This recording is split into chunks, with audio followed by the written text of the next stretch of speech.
एक विषय है डिस्ट्रिक्ट लेवल पर 134 टाइप के रिपोर्ट टेस्टिंग हो पाएंगे। बहुत बड़ी बात है, क्योंकि जब पेशेंट डिस्ट्रिक्ट लेवल के हॉस्पिटल में जाते हैं, वहाँ प्रिस्क्रिप्शन देते हैं और कई अपने लैब टेस्ट के लिए उसको कहा जाता है, तो सामान्य तौर पर मध्यम वर्ग के लोग, गरीब लोग, उसको दिक्कत होती है। तो उसमें 134 टाइप के टेस्टिंग डिस्ट्रिक्ट लैब में विना मूल्य हो सकेगा। दूसरा, पहली बार ये साउथ एशिया में हो रहा है। वो एकदम देश में 2 कंटेनर ट्रेन तैयार रखी जाएगी। कंटेनर में सारी हॉस्पिटल की सुविधा तैयार होगी।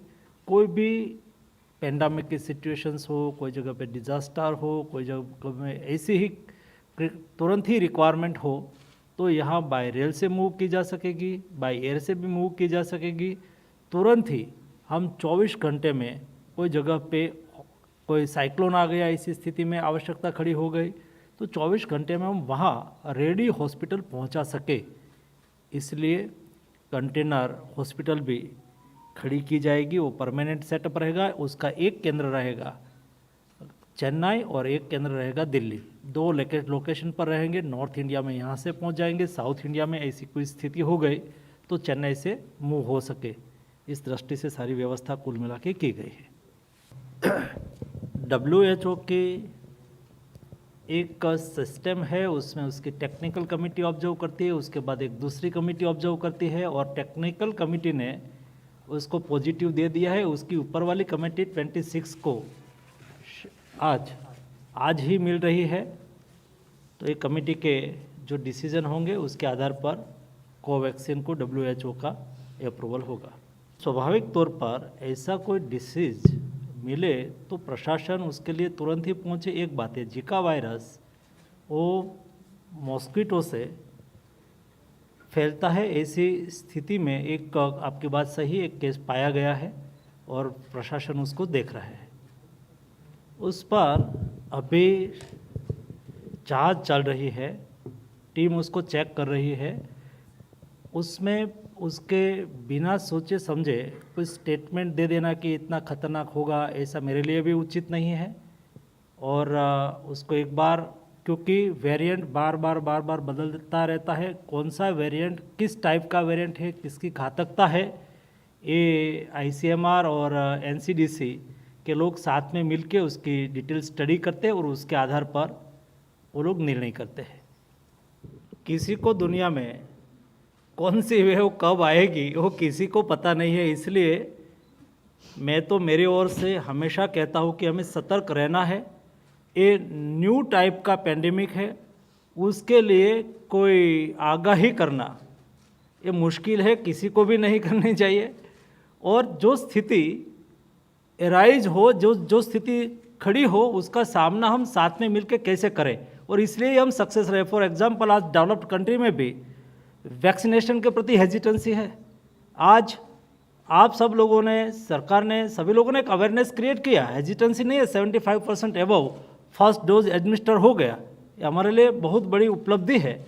इस तरह से हम साथ में मिलकर उसका प्रयास करें, हम कोविड अप्रोप्रिएट बिहेवियर का पालन करें, यही हमारे लिए उचित है। उसके अलावा आगे क्या होगा, हाँ, आगे कोई ऐसा पेंडेमिक हो जाए तो उसका हम कैसे सामना करें, उसके लिए प्रिपेयर्डनेस हमें करनी चाहिए। फॉर एग्जांपल, आज से 2 महीने पहले मैंने 23,000 करोड़ का कोविड पैकेज 2 डिक्लेयर किया था। जो वर्तमान समय में कोई जगह पे लैब ना हो तो खड़ी कर ले, कोई जगह पे क्रिटिकल केयर यूनिट ना हो, शायद बच्चों में आ जाए तो उसके लिए ICU बेड तैयार हो, बड़ों के लिए ICU बेड तैयार हो, ऑक्सीजन वहाँ उपलब्ध हो जाए। हमारी जिम्मेवारी ये है कि ऐसी स्थिति में कैसे पहुँच पाए, उसके लिए कैसे प्रयास करें। तो ये प्रयास करने का सतत चालू है, और इसलिए ही हम उसके सामने, कोविड क्राइसिस के सामने अच्छी तरह से लड़ रहे हैं। आज के दिन में जो हेल्थ इंफ्रास्ट्रक्चर में जो गैप है, एक गैप को फिलफुल करने के लिए ही ये पैकेज लाया गया है, ये 64,000 करोड़ का खर्च किया जाएगा। दूर सुदूर क्षेत्र हो, कोई स्टेट में थोड़ी सी ज़्यादा सुविधा है, कोई स्टेट में थोड़ी कम सुविधा है, उसको एनालाइज किया गया और उसमें क्या क्या कौन सी सुविधा कम है। प्राइवेट सेक्टर के बाद प्राइवेट सेक्टर की बात है, लेकिन गवर्नमेंट की ओर से मिनिमम व्यवस्था और इंफ्रास्ट्रक्चर होना ही होना चाहिए। एक गैप को कैसे पूरा करें, तो ये सारा एनालिसिस से लगा के हमें 64,000 करोड़ रुपीस खर्च करना पड़ेगा। यानी कि एक डिस्ट्रिक्ट में मिनिमम 90 करोड़ से 100 करोड़ तक का खर्च करना पड़ेगा, तब जाके हमें चैलेंज का सामना कर पाएंगे। उसके लिए एक कॉम्प्रिहेंसिव थॉट का ये आउटपुट है। 2 पार्ट है, एक नेशनल इंस्टीट्यूट है और जहाँ नेशनल इंस्टीट्यूट है वहाँ भी इंफ्रास्ट्रक्चर खड़ा किया जाएगा और स्टेट में किया जाएगा। स्टेट और सेंट्रल वर्क ऑफ जॉब किसकी भी हो, ये सेंट्रल सब्जेक्ट है, ये स्टेट सब्जेक्ट है, इट्स वन थिंग, बट सरकार कोई योजना का इम्प्लीमेंटेशन करती है तो जनता के लिए करती है और देश स्टेट से ही बनता है। इसलिए स्टेट के साथ मिलके ही कार्यक्रम आगे चलता है और सारे स्टेट के साथ बातचीत करके ये स्कीम बनाई गई है। स्टेट क्या करेगी, सेंट्रल गवर्नमेंट क्या करेगी, स्टेट वहाँ खर्च, हम यहाँ से पैसा दे देंगे, उसका मॉनिटरिंग करेंगे और स्टेट उसका इम्प्लीमेंटेशन करेंगे। मेडिकल कॉलेज, डिस्ट्रिक्ट हॉस्पिटल ये स्टेट के अंडर में है, सीधा स्टेट उसका संचालन करती है। यहाँ से एक प्लान बनेगा कि आपको इस डिस्ट्रिक्ट में ये फैसिलिटी क्रिएट करनी है। स्टेट और सेंट्रल गवर्नमेंट साथ में मिलकर प्लान बनाएगी। स्टेट गवर्नमेंट इंफ्रास्ट्रक्चर खड़ा करेगी, भारत सरकार उसको पैसा दे देगी। ये टाइप की व्यवस्था उसमें बनी हुई है और आज तक हमें बहुत अच्छा रिजल्ट मिला है। कोविड पैकेज 1 का, उसके बाद कोविड पैकेज 2, जिसमें स्टेट गवर्नमेंट और कोई भी योजना बने और योजना बनाने के समय पर स्टेट गवर्नमेंट के साथ कंसल्टेशन से बहुत अच्छा रिजल्ट मिलता है। ये सारी योजना में स्टेट क्या चाहते हैं, हम उसको यहाँ से एक रिपोर्ट देते हैं। स्टेट कहते हैं जी नहीं, हमारे यहाँ ये लेप्सिस से, हमारे स्टेट में ये और रिक्वायरमेंट है, तो उसको हम कंसीडर करते हैं और साथ में मिलकर एक प्रोजेक्ट तैयार होता है। ऐसा एक 64,000 आपने देखा होगा, कई स्टेट में कई योजना का विशेष काम करना है क्योंकि स्टेट में गैप ज़्यादा है, कई स्टेट में गैप कम है, तो कम है वहाँ कम पूरा करना है, ज़्यादा है वहाँ ज़्यादा करना है। एक क्षेत्र ज़्यादा डेवलप हो जाए और एक क्षेत्र में सुविधा ना मिले तो अनबैलेंस हो जाएगा। तो बैलेंस करके आगे कैसे बढ़े, इस दृष्टि से प्लान तैयार किया गया है।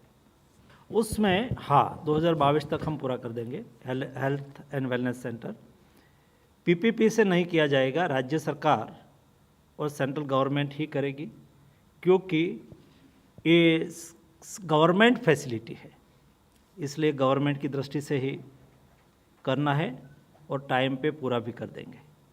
यस, स्टेट के साथ कोई भी स्कीम होती है, सेंट्रल गवर्नमेंट कंपोनेंट है, उसमें सेंट्रल गवर्नमेंट में 100% जाएगा, स्टेट गवर्नमेंट है वहाँ 60-40 रेशियो से जाएगा। ये बच्चों का विषय है जी।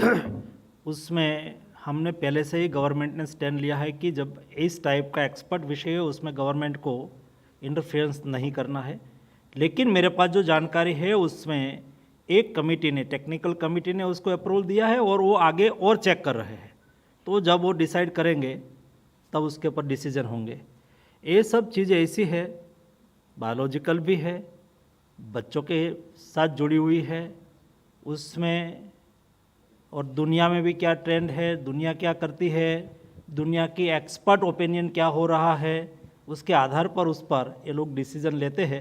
इसलिए सरकार की ओर से उसमें कुछ कमेंट करना ये मेरी दृष्टि से थोड़ा उचित नहीं लगेंगे। जाइकोव डी ये इंडियन रिसर्च और इंडियन मैन्युफैक्चर्स है, आत्मनिर्भर भारत का, और डीएनए वैक्सीन है जो दुनिया में 20 साल से उसके पर ट्रायल चल रही है और इंडियन इंस्टीट्यूट ने उसको सक्सेस करके बताया है, इसलिए हमारे लिए प्राउड है। उन्होंने इमरजेंसी यूज़ ऑथराइजेशन के बाद अपना मैन्युफैक्चरिंग स्टार्ट कर दिया है, सरकार के साथ बात चल रही है, उसकी प्राइस भी फिक्स हो जाएगी और वो यूज भी होना शुरू हो जाएंगे तुरंत ही। उसमें कोई ज़्यादा समय लगाने की प्रोसीजर चल रही है, पूरी होने के बाद कर लेंगे। यस। Number 4. वो डीएनए वैक्सीन में इंजेक्शन नहीं दिया जाता है, वो केवल यहाँ लगाया जाता है। नहीं, तमिलनाडु केरला से कोई न्यू वेरिएंट का न्यूज़ नहीं आया है। But the deaths are not coming down. So is this कोई वहाँ अंदेशा है मैं आज से खतरे का? जब 30,000 केस पर डे आ रहा था, उस वक्त मैं केरला गया था और उस वक्त उन्होंने एग्रेसिवली वैक्सीनेशन किया और वैक्सीनेशन हो जाने से एक फ़ायदा देखा। वहाँ भी रिसर्च भी ऐसा बोल रहा है और वर्ल्ड का भी एक एक्सपेरिमेंट के आधार पर ओपिनियन बना है कि वैक्सीन लग जाने के बाद सीवियरिटी कम हो जाती है और किसी को कोविड होता भी है तो आइसोलेशन हो जाते हैं, 1-2 दिन थोड़ी सी बुखार रहने के बाद वो तुरंत ही क्लियर हो जाते हैं। ये कुल मिला के केरला का हमारा ओपिनियन रहा है और आज के दिन में केरला की स्थिति अच्छी है, कोई ऐसी स्थिति नहीं है, एकदम केस डाउन भी हो रहा है और वैसे तो हो गया है, एवरेज के नियरेस्ट पहुंच गए हैं वो। कंटेनर में एक कंटेनर में कितने बेड होते हैं? सर ये जो मोबाइल कंटेनर बेस्ड हॉस्पिटल हैं, एक अस्पताल में 22 कंटेनर है और मिनिमम बेड स्ट्रेंथ 100 है, लेकिन हर कंटेनर में बेड होंगे ऐसी व्यवस्था नहीं है। कंटेनर में डायग्नोस्टिक फैसिलिटीज़ भी हैं, कंटेनर्स में डॉक्टरों के बैठने की जगह भी है। तो वो जैसा कि पहले आपके समक्ष रखा गया, वो ट्रेन से भी जा सकते हैं और उनको हेलीकॉप्टर या बड़े जो हवाई जहाज़ होते हैं एयरफोर्स के, उनसे भी लिफ्ट किया जा सकता है। टोटल बेड बोले उन्होंने, एक हर कंटेनर में बेड ही रख देना ऐसा तो उचित नहीं, अलग अलग टाइप की फैसिलिटी भी उसमें चाहिए जो यहाँ बताया। लेकिन 100 बेड की ये अस्पताल होगी और उसको एक यूनिट माना जाएगा। तो 2 यूनिट है, मतलब 200 बेड, एक साउथ में रहेंगे एक नॉर्थ में रहेंगे। जहाँ ऐसी इमरजेंसी खड़ी हो गई वहाँ उसको मूव कर देंगे। ये वेलनेस सेंटर का यही उद्देश्य है। ये कुल मिला के 2 लाख है, 1.5 लाख। उसका मतलब ये हो गया, समझ लो कि 7 लाख विलेज है, 7 लाख विलेज हुआ तो मिनिमम 5 से 6 विलेज के बीच में एक वेलनेस सेंटर हो गया। तो ऑटोमेटिक जहाँ कोई न कोई एग्जिस्टिंग व्यवस्था है उसको स्ट्रेंथन करेंगे और नहीं है वहाँ बनाएंगे, लेकिन कोई क्षेत्र को छोड़ेंगे नहीं। अभी उसके पर स्टडी चल रही है, ICMR और NCDC उसको चेक कर रहे हैं।